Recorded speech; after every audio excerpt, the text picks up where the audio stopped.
भगवान बोले, हे भरतवंशियों में श्रेष्ठ अर्जुन, स्थावर जंगम जितने भी प्राणी पैदा होते हैं उनको तुम क्षेत्र और क्षेत्रज्ञ के संयोग से उत्पन्न हुए समझो। इन दोनों के संयोग से ये सारे के सारे प्राणी उत्पन्न होते। यावत संजायते क्षेत्र क्षेत्रज्ञ संयोगात, स्थिर रहने वाले वृक्ष, लता, दूब, गुलम, तबकसार, बेत, बांस, पहाड़ आदि जितने भी स्थावर प्राणी है और चलने फिरने वाले मनुष्य, देवता, पशु, पक्षी, कीट, पतंग, मछली, कछुआ आदि जितने भी जंगम, जलचर, थलचर, नभचर प्राणी है, वे सब के सब क्षेत्र और क्षेत्रज्ञ के संयोग से ही पैदा होते हैं। उत्पत्ति विनाशील पदार्थ क्षेत्र है और जो इस क्षेत्र को जानने वाला उत्पत्ति विनाश रहित एवं सदा एकरस रहने वाला है वह क्षेत्रज्ञ है। इस क्षेत्रज्ञ प्रकृतिस्थ पुरुष का जो शरीर के साथ मैं मेरेपन का संबंध मानना है, ये ही क्षेत्र और क्षेत्रज्ञ का संयोग है। इस माने हुए संयोग के कारण ही इस जीव को स्थावर जंगम योनियों में जन्म लेना पड़ता है। एकता कर लेने से स्वयं जीवात्मा भी अपने को जन्मने मरने वाला मान लेता है। वास्तव में वो जन्मने मरने वाला है नहीं, पर जन्मने मरने वालों के साथ एक होके अपने को भी जन्मने मरने वाला मान लेता है। बालक ब्रह्मीन ब्रह्मी गरादि, कई परस्पर मिथ्यावादी। जब घूमी लगाते हैं यूँ बचपन में तो बोले देखो सब घर घूम रहा है, वृक्ष घूम रहे, खेत घूम रहे। अरे वो नहीं घूम रहे, तुम्हारा दिमाग घूम रहा है।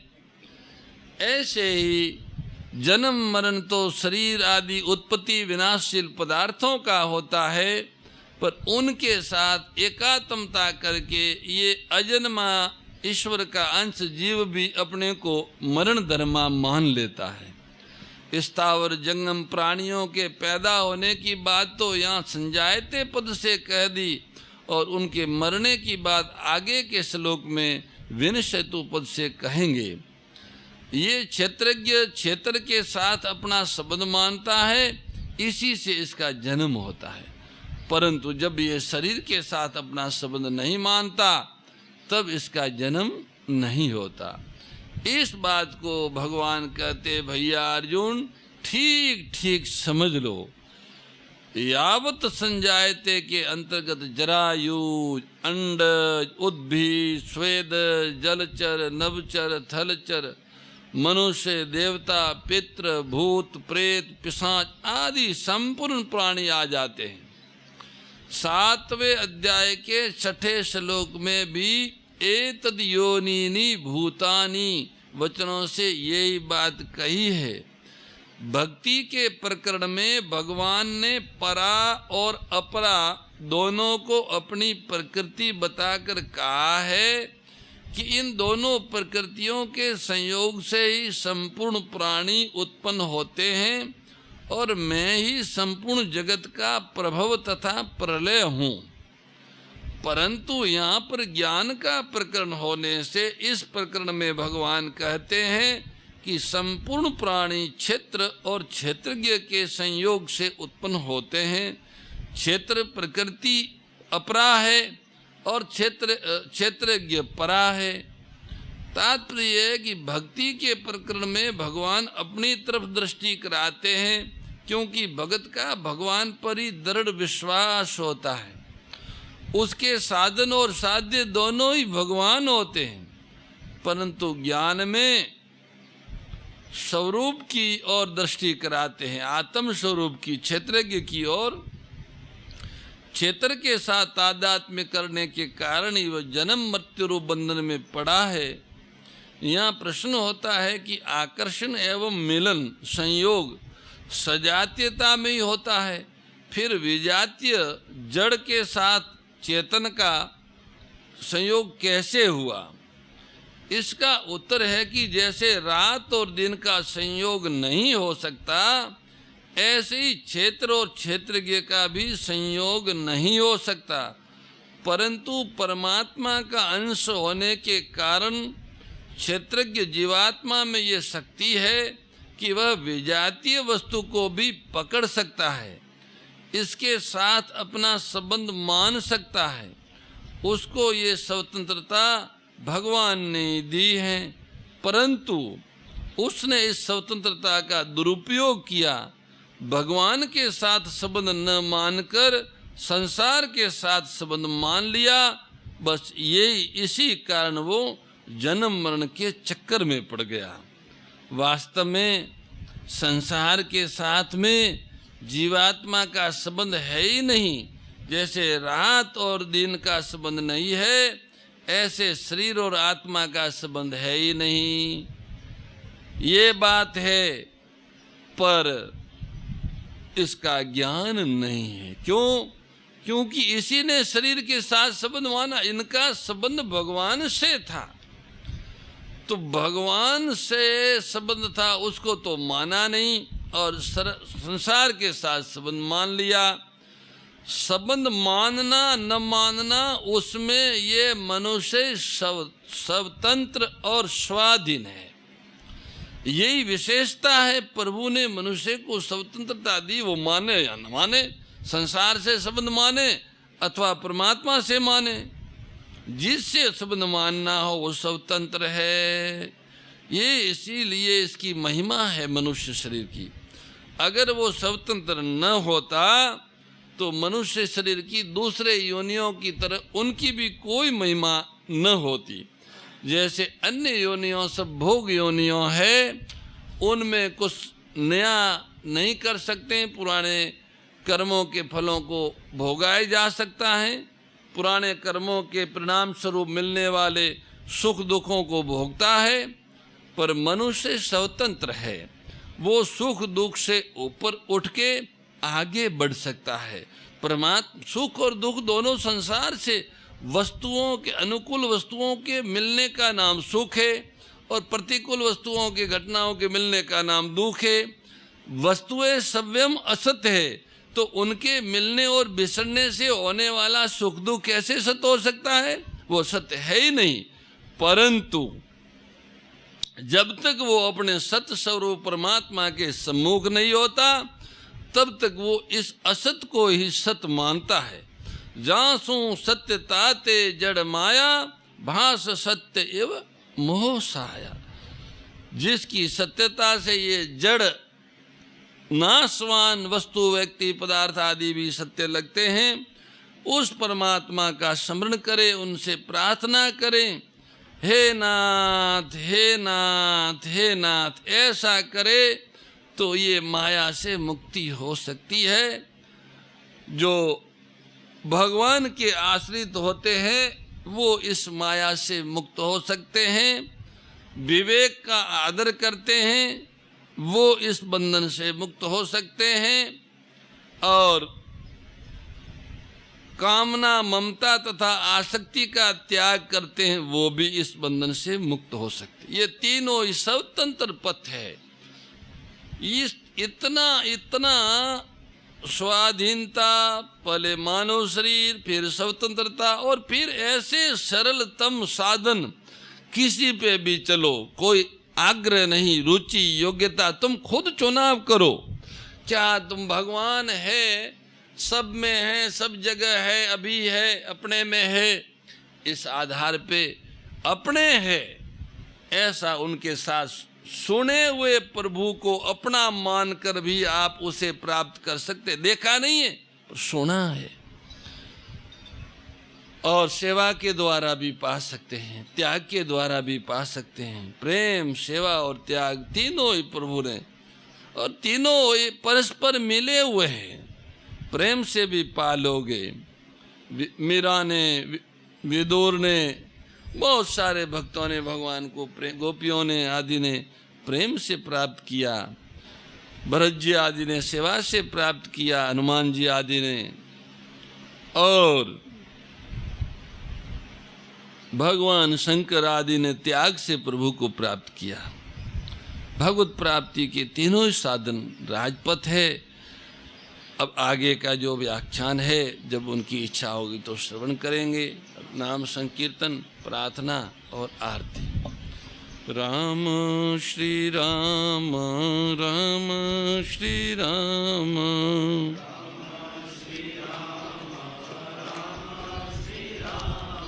राम श्री राम, राम श्री राम,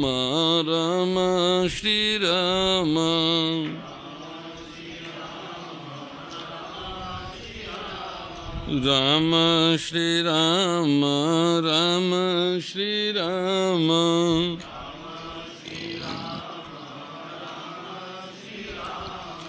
राम श्री राम, राम श्री राम, श्री राम, राम श्री राम, राम श्री राम, राम श्री राम, राम श्री राम, श्री राम भद्राय नमः, श्री सुरभ्ये नमः। प्रार्थना।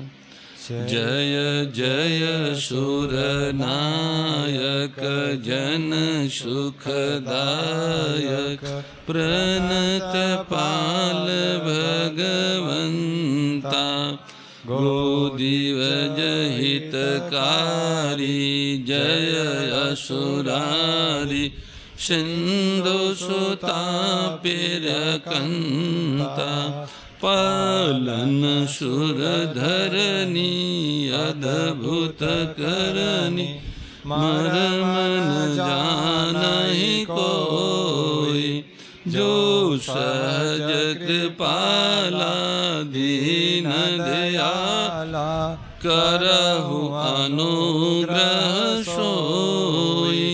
जय जय अविनाशी, सब घटवासी, व्यापक परमानंदा,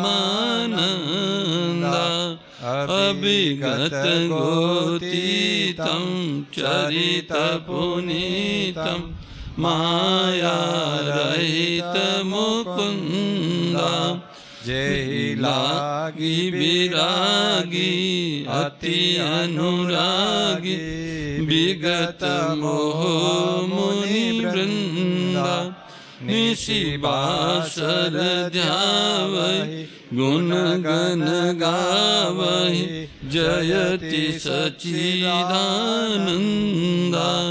जय सृष्टि उपाय, त्रिविध बनाई, संग सहायन दूजा, सो करहु अघारी, चिंता हमारी, जानहु भगति न पूजा।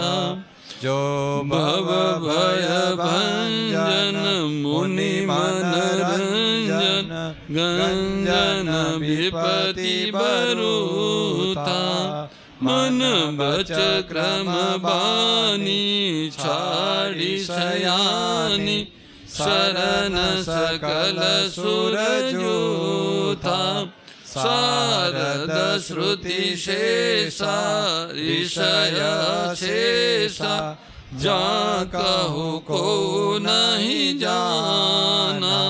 जय दीन प्यारे, वेद पुकारे, दरौ सो श्री भगवान। भव बारिधि मंदर, सब विधि सुंदर, गुण मंदिर सुख पुंजा, मुनि सिद्ध सकल सुर, परम भयातुर, नमत नाथ पद कंजा। जय जय सुरनायक, जन सुखदायक, प्रणत पाल भगवंता, गोदियज हितकारी, जय असुरारी, सिंधु सुता प्रियकंता। जानी सभय सुर भूमि सुनी बचन समीत सनी गगन गिरा गंभीर भई हरनि शोक संदेह सियावर रामचंद्र जी की जय राधावर कृष्ण चंद्र जी की जय उमापति महादेव जी की जय पवन सुत हनुमान जी की जय बोलो भाई सब संतन की जय सद्गुरुदेव की जय सुरभि मैया की जय मात पिता गुरुदेव की जय हे मेरे नाथ आप अपनी सुधामयी सर्व समृत पतित पावनी अहेतु की कृपा से मानव मात्र को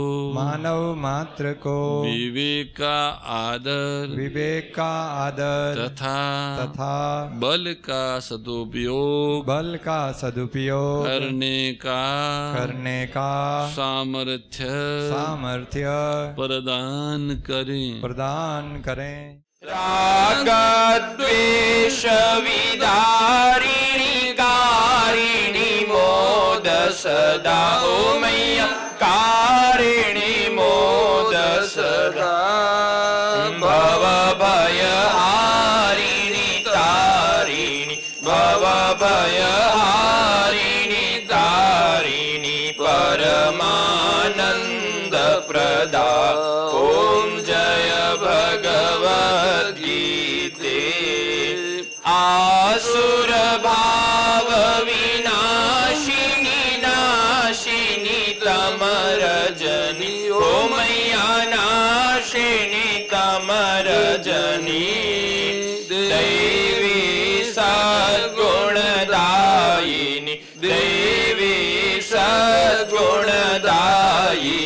हरि रसिका सजनी ओम जय भगवद्गीते।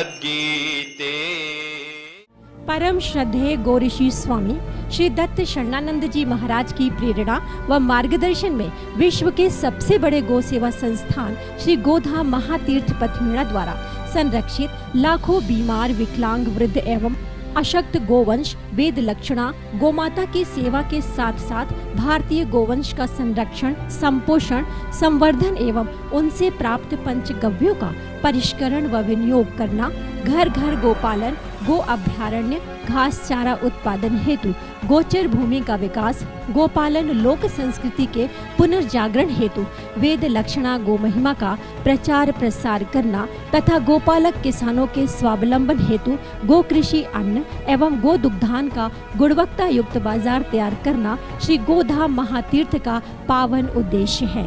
आप सभी दानदाता श्री गोधाम महातीर्थ पथमेड़ा द्वारा संचालित गो सेवा महाअभियान में बढ़ चढ़कर सहयोग कर लाखों बीमार विकलांग वृद्ध एवं अशक्त गोवंश के गोग्रास सेवा हेतु श्री गोधाम महातीर्थ पथमेड़ा लोक पुण्यार्थ न्यास के बैंक ऑफ बड़ौदा खाता संख्या 084901000238827 IFSC कोड BARB 0 ASHRAM शाखा आश्रम रोड अहमदाबाद में गोग्रास सेवा निमित्त जमा कर सकते हैं। अधिक जानकारी के लिए संपर्क करें 7742093179 7665059999 7073000151।